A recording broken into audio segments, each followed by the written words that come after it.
اور عذاب قبر سے ہمیشہ پناہ مانگتے رہیں۔ نبی کریم صلی اللہ تعالیٰ علیہ وآلہ وسلم نے ارشاد فرمایا کہ 4 چیزوں سے پناہ مانگا کرو۔ فرمایا ایک تو عذاب قبر سے پناہ مانگا کرو، دوسرا فرمایا کہ دجال کے فتنے سے پناہ مانگا کرو، تیسرا فرمایا زندگی کے اندر جو فتنات ہیں ان سے پناہ مانگا کرو، اور چوتھے نمبر پر فرمایا جو موت کے بعد مشکلات ہیں ان سے پناہ مانگا کرو۔ نبی کریم صلی اللہ علیہ وسلم ایک دعا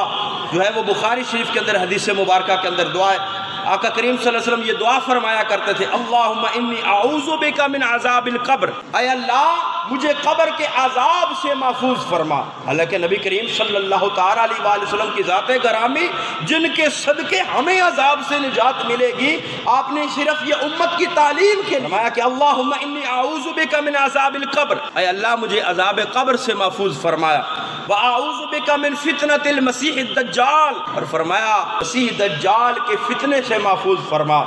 وَأَعُوذُ بِكَ مِن فِتْنَةِ الْمَحْيَاءِ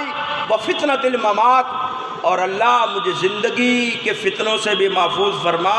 اور آخرت کے اندر موت کی جو مشکلات ہیں ان سے بھی محفوظ فرما۔